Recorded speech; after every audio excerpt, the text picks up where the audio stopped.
جب آپ کی توجہ ہو جاتی ہے محبت کا لہجہ بن جاتا ہے. آپ جب پیار کرنے لگتے ہیں اپنے رویوں پر ہم نے غور کرنا ہے. ہم نے اپنے لہجے دیکھنے ہیں, ہم نے اپنا انداز دیکھنا ہے. ہم 2 4 5 باتوں میں بند ہو گئے ہیں. میں حضرت صاحب ہوں, میں علامہ صاحب ہوں, میں سیٹھ صاحب ہوں, میں فلان جگہ ملازم ہوں, میں فلانی جگہ ایسے ہوں, میں فلانی جگہ. اب تو مسجد کا صدر بھی بہت بڑا عہدہ رکھتا ہے, تو وہ بھی کہتا ہے کہ میں بھی فلانا صاحب ہوں, فلانی بزم کا میں بھی صدر ہوتا ہوں. او خدا کے بندو, جب آپ رویہ عاجزی والا بنا لیں گے, رویہ لہجہ آپ کا درویشی والا ہو جائے گا, جب آپ کو جھکنا آ جائے گا. حضرت غوث پاک فرمایا کرتے, شہنشاہ بغداد فرماتے ہیں, اگر تو چھوٹا ہے نا اور تیرے سامنے کو بڑا کھڑا ہے تو پھر بھی پیار کر. کیا یہ بندہ بڑا ہے تو اس کی نیکیاں بھی تو بڑی ہیں نا.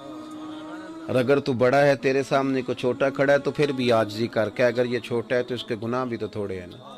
اور اگر تیرے سامنے کوئی عالم کھڑا ہے تو یہ سمجھ کہ جو میں نہیں جانتا یہ جانتا ہے اور یہ جان کر عمل کر لے گا. اور اگر تو عالم ہے اور تیرے سامنے جاہل کھڑا ہے تو ذہن بنا کہ اسے تو ہو سکتا ہے معافی مل جائے, پر میں تو جانتا ہوں سارا کچھ. ایسا نہ ہو میری سزا ڈبل ہو جائے, ایسا نہ ہو مجھ سے زیادہ سوال کیا جائے. اپنے رویوں میں پیار پیدا کیا جائے. سنو نا, نبی پاک صلی اللہ تعالی علیہ وسلم کیا فرماتے ہیں. حضور علیہ الصلوۃ والسلام نے صحابہ سے پوچھا, بتاؤ بھئی اسلام کی مضبوط گرہ کیا ہے؟ ایسی گرہ جس میں مسلمان آپس میں باندھ دیے جائیں, جوڑ جائیں, کوئی گرہ بتاؤ. دیکھ صحابی نے عرض کی, یا رسول اللہ نماز. 5 وقت مسلمان مسجد میں آتے ہیں, ایک دوسرے کے حال احوال کا پتہ چلتا ہے. تو نماز بڑی مضبوط گرہ ہے ایک دوسرے سے تعلق بنانے کے لیے. تو محبوب نے فرمایا تم میری مراد تک نہیں پہنچے. عرض کی حضور پھر زکوٰۃ.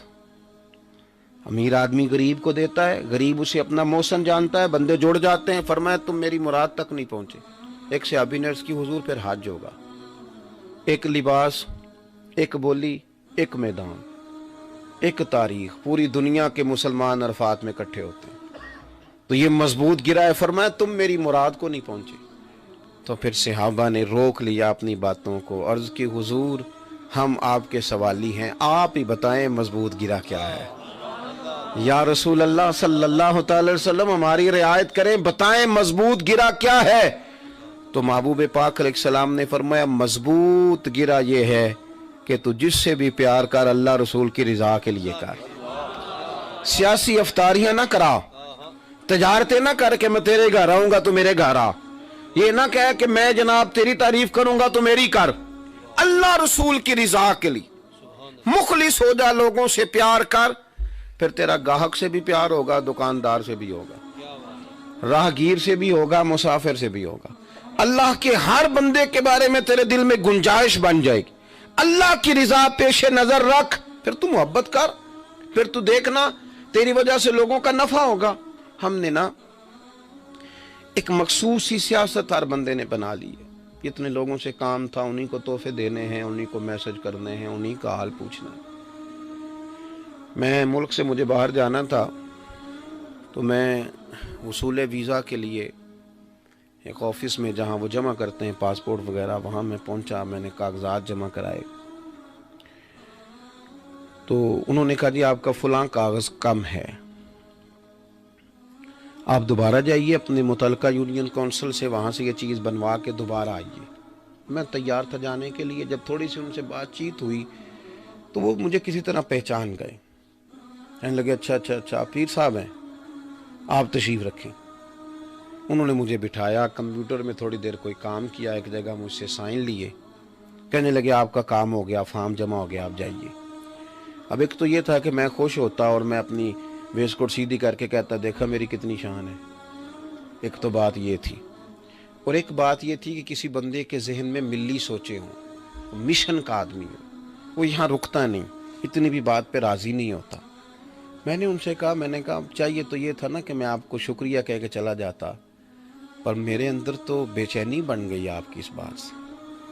انہوں نے کہا کیا مطلب؟ میں نے کہا میرے پاس تو گاڑی تھی, سواری رکھتا ہوں, چلا جاتا, لے آتا, یونین کونسل والے بھی میرا احترام کرتے ہیں, فوراً مجھے کر دیتے.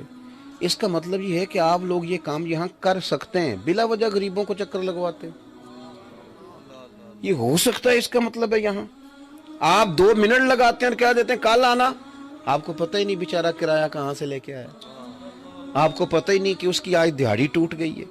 یہ کام آپ کر سکتے ہیں. پھر میں نے اس شخص سے کہا خدا کے بندوں پر اس نیت سے آسانی کر کے رب تیرے اوپر رحمت فرمائے گا.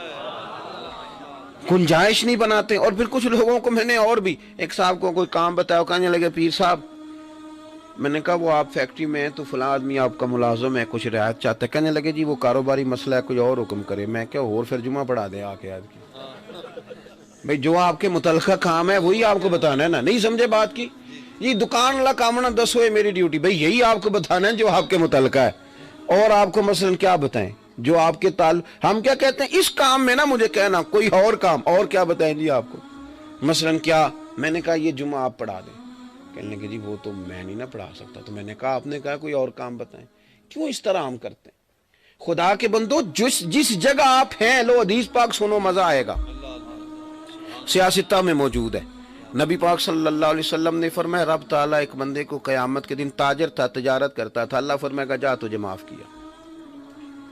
اللہ کا بندہ عرض کرے گا مالک مجھے تو اپنے اعمال کا پتہ ہے, سبب کیا بنا میری معافی کا؟ تو رب کریم فرمائے گا جب تو لوگوں کو ادھار دیتا تھا اور پھر مطالبے کے لیے کسی کو بھیجتا تھا تو کہتا تھا کہ جو تنگ دست ہوا اس پر آسانی کرنا, جس کے پاس پیسے ابھی نہ ہوئے اسے آسانی دینا. تو کہتا تھا. عرض کرے گا مالک ہاں میں کہتا تھا. جب میرے سیل مین پیسے لینے جاتے تھے وہ کہتا تھا آسانی کرنا, اگر کسی بندے کو تکلیف ہوئی تو مجبور نہ کرنا. تو رب فرمائے گا تو میرے بندوں پہ آسانی کرتا تھا تو میں تیرے اوپر رحمت نہ کروں, تیرے اوپر کرم نہ کروں؟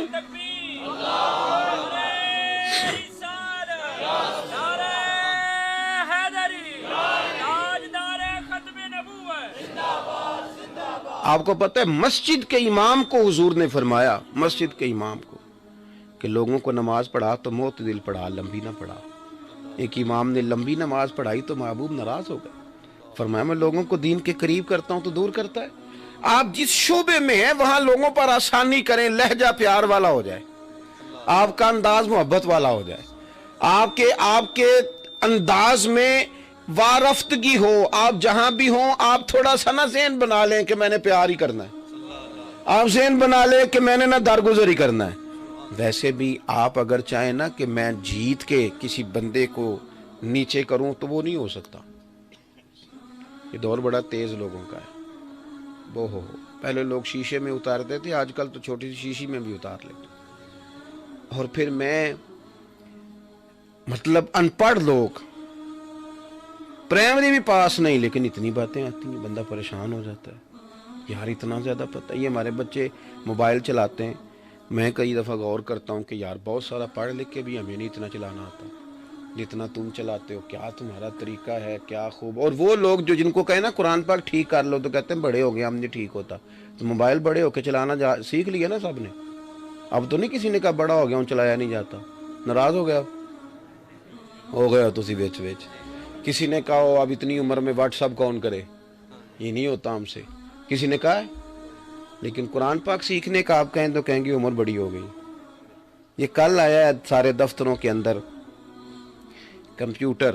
کسی بندے نے ریزائن نہیں دیا کہ بھئی ہم تو ساری عمر کاغذ پہ کام کرتے رہے, کمپیوٹر آ گیا ہم سے نہیں نوکری ہوتی. کہا کسی نے سامنے سیکھ لیے نا. کیوں نہیں قرآن پاک سیکھتے, کیوں نہیں دین سیکھتے؟ 40,000 کی نوکری بچانے کو سارا کچھ سیکھ لیا ہے تو اپنی قبر اشر بچانے کو قرآن بھی تو سیکھو نا. اس پر بھی تو بھائی توجہ کرو نا. صرف غور نہیں ہے, خیال نہیں ہے ہمارا. محبت کا لہجہ جب آپ کا ہو جائے گا, جب آپ کو پیار ہو جائے گا, او میرے سنگیو میں آپ کو دعا دیتا ہوں اللہ ہم سب کا مسجد سے پیار ہو جائے, مسجد سے پیار ہو جائے. ایک پھٹے پہ ہم روز بیٹھتے ہیں, کوئی دکان ہے جہاں روز بیٹھتے ہیں, کوئی جگہ ہے جہاں روز جاتے ہیں. خدا کرے مسجد سے پیار ہو جائے. اٹھنا فریدہ ستیا چاڑو دے مسیت, اوے تو ستیں تے رب جاگدا تیری ڈاڈے نال پرید. یہ لوگ جو ہیں نا جن کو مسجد سے پیار ہو جاتا ہے. بخاری شریف پڑھو نا, ایک بوڑھی عورت تھی مسجد میں جھاڑو دیتی تھی, وہ بیمار ہو گئی تو حضور تیمارداری کے لیے گئے. فرمایا انتقال کر جائے تو مجھے اطلاع دینا. ٹھنڈ تھی, رات گہری تھی, صحابہ نے تکلیف دینا مناسب نہ جانا، جنازہ پڑھ کے دفن کر دیا، سویرے حبیب آئے، وہ مجھے کیوں نہیں بتایا؟ حالانکہ یہ وہ محبوب ہیں جو فرش پہ کھڑے ہو کے عرش کی خبریں دیتے ہیں، لیکن تعلیم امت بتایا کیوں نہیں؟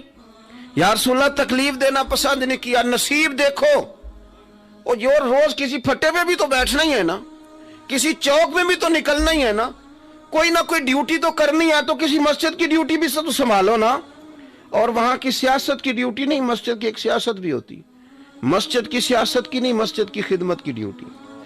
یہ حضرت صاحب تشریف لائے نا، ابھی میری جب پہلی ملاقات ہوئی نا حاجی ابو داؤد محمد صادق صاحب سے، میں نے بڑا نام سنا تھا، میرے استاد ان کے مرید تھے، میں نے بڑا سنا ہوا تھا، حاجی صاحب ہوتی تھی ہر جگہ، تو میں جب پہلے دن گیا تھا نا ان کو ملنے، تو وہ مسجد کی صفیں بچھا رہے تھے، مسجد کی صفیں۔ میں نے ایک شخص سے پوچھا کہ مولانا ابو داؤد صاحب کون ہیں، کب آئیں گے؟ تو کہنے لگے وہ جو بابا صفیں بچھا رہا ہے وہ حاجی صاحب ہی۔ یہاں تو بھائی جو خطیب ہو جاتا ہے وہ اسے کہیں اذان پڑھ دو تو کہتا ہے میں تو نہیں نہ بانگ پڑھدا۔ بھائی آپ کو کیا ہو گیا؟ اگر نبی پاک صلی اللہ علیہ وسلم مسجد نبی بنتی ہو تو اینٹیں اٹھا کے لائیں، یا رسول اللہ ہمیں دے دیں، تو حضور فرماتے ہیں تمہیں اجر کی زیادہ ضرورت ہے؟ مسجد کی ڈیوٹی، خدمت، پیار کریں، اللہ کے گھر سے محبت ہو جائے۔ نبی کریم صلی اللہ علیہ وسلم نے فرمایا بتایا کیوں نہیں؟ یا رسول اللہ آپ کو تکلیف دینا پسند نہیں کیا، آپ کو تکلیف ہوگی اس لیے ہم نے عرض نہیں کی۔ تو کریم فرمانے لگے او سنو یار،